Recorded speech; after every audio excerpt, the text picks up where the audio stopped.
Hello friends and welcome back to Generation Pixel, and if it's the first time you've popped along to the channel, well, you picked a good day to do so, because you see, this is a video response, an almost instant video response to, well, this guy here, Paul, the Retrobait. No, he's not just a Retrobait, that's the name of his channel, but to be fair, it sums him up because he preferred the Commodore 64 to the ZX Spectrum back in the day.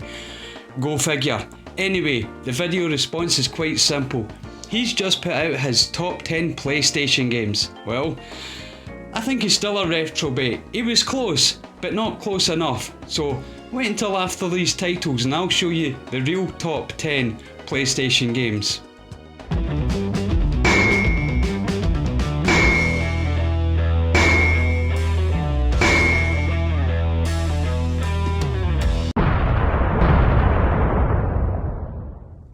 Now, as I said, he was close with his top 10, but just not close enough. So let's dive straight into what should be the real top 10 from the PlayStation library, and we're starting with this International Track and Field. Now, I know what you're saying out there, you're not a big sports guy, so you're starting with a sports title. Well, this is more than just a sports game. International Track and Field, well, it was multiplayer mayhem. I don't think there was a better game on the PlayStation than International Track and Field for sitting round with all your mates and having a great old time. So, International Track and Field, definitely in there, and definitely at number 10. Set.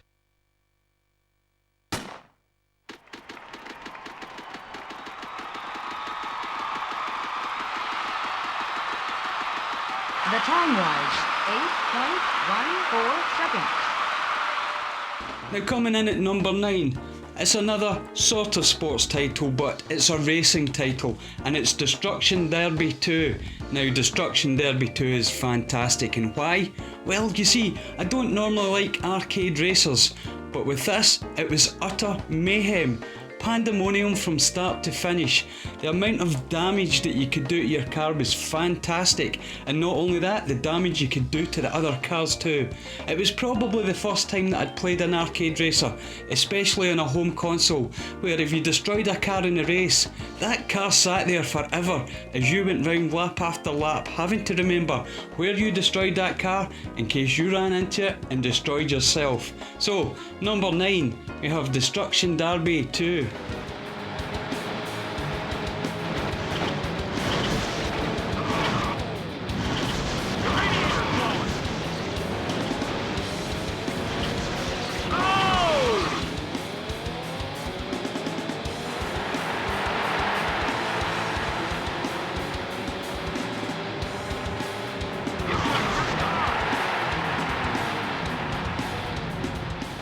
Coming in at number 8 on my top 10 of the PlayStation games, well, we're moving away from the sports games, and you can imagine why, because I wasn't big in the sports games, and that's the only two that I would probably dive back into these days. But my number 8, Tenchu Stealth Assassins. Now, this game is absolutely fantastic because you get to play as a ninja, and I'll be frankly honest with you, from this day onwards, I loved stealth games. Stealth games were the number one genre outside of RPGs, and especially JRPGs for me.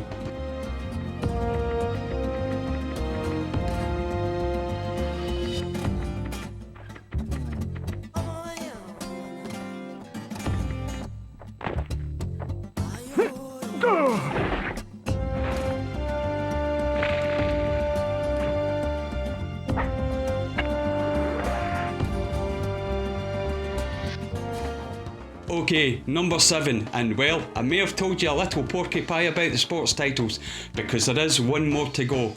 Well, to be fair, it's not exactly a sports title, despite it being a racing simulation game. Now, as I said with Destruction Derby 2, I wasn't a big fan of the arcade racers, but when it came to simulation, well, that was in my wheelhouse, and this one was up there with the best. To be honest with you, could still play it today. Gran Turismo 2.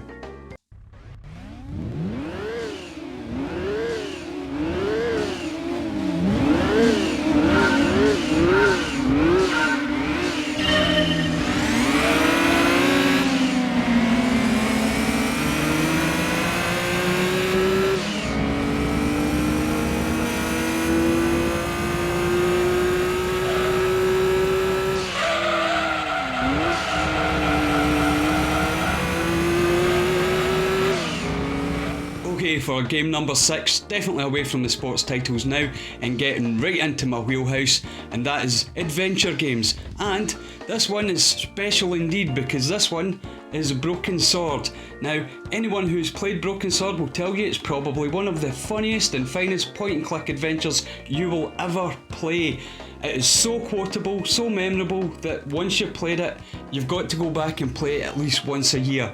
And if you're not quoting it with your friends who have also played it, you're not playing it right. Broken Sword, number 6.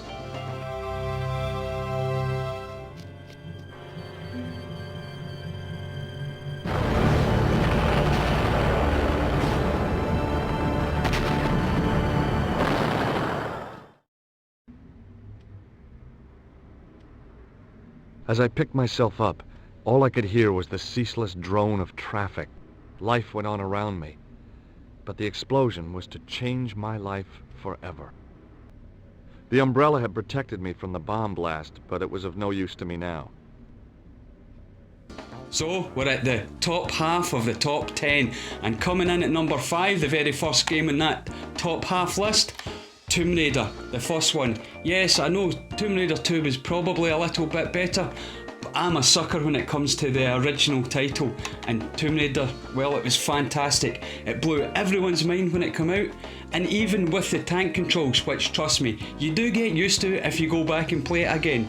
This game is designed for tank controls and it plays well with tank controls, so you've got to play Tomb Raider, my number 5 game.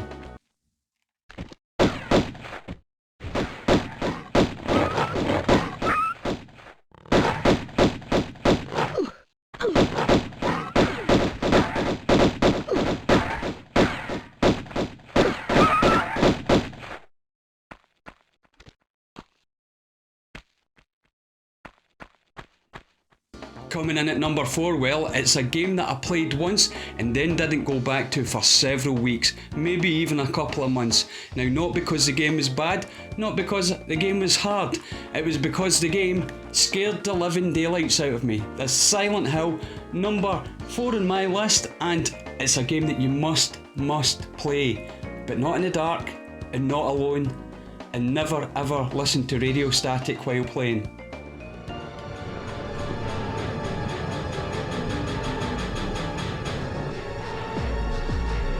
What is this? What's going on here?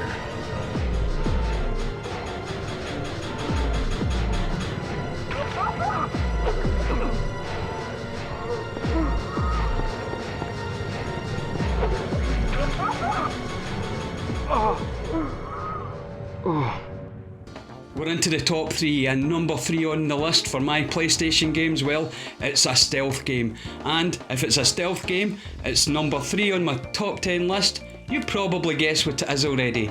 It's Tenchu 2. No, I'm telling lies. It's Metal Gear Solid.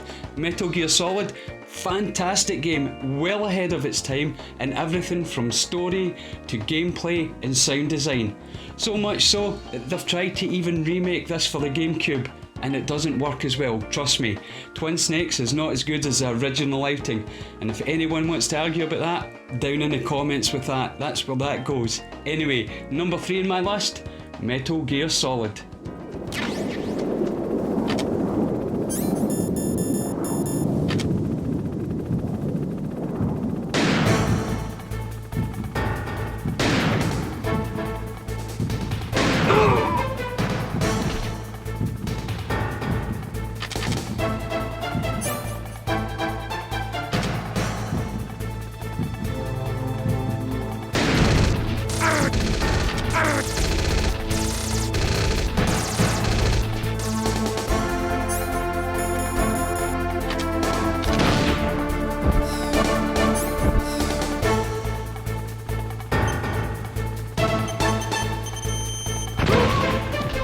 So we're down to the top 2 games now, people.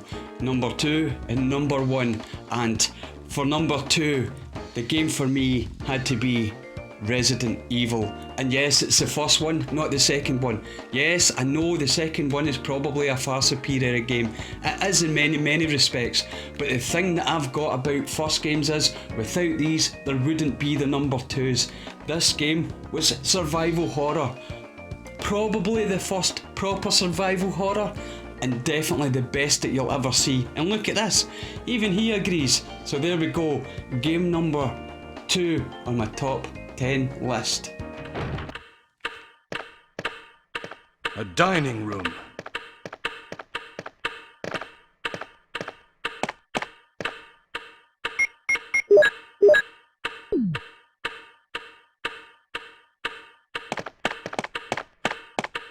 What? What is this? What is it? Blood. Jill, see if you can find any other clues. I'll be examining this.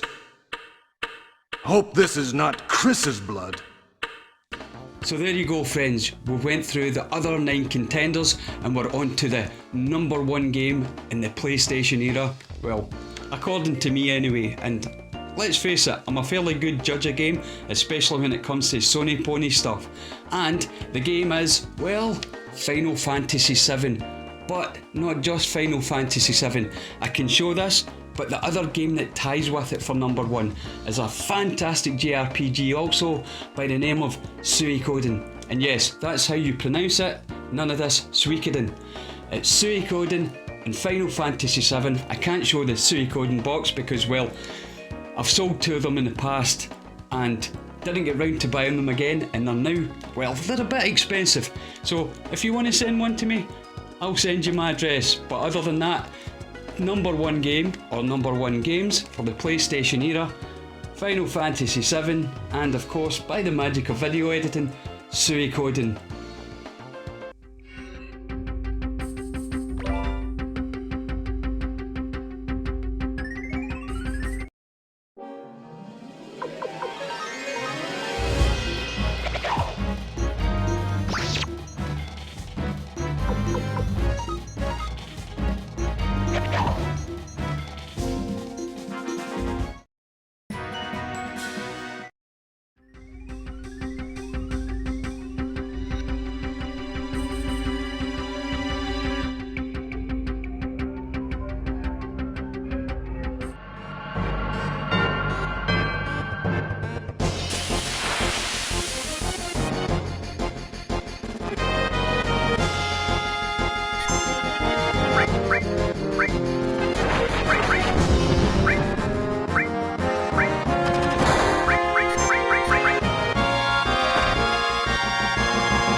So there you have it, my friends, my top 10 PlayStation games, and probably better than that list, well, just a little bit, because let's be frankly honest, they were pretty close to each other.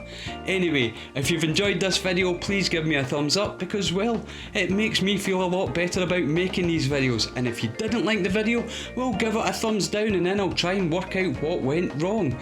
But more importantly, comment. Send your comments in, anything that you want to discuss about this video, the games that I've picked, my top 10, or even whether you think Retrobait and his C64 was better somehow than the Spectrum, which I totally doubt. Well, send that in the comments too. And subscribe if you want to see more of this content, because, well, the subscription button is always there for you and it's always free.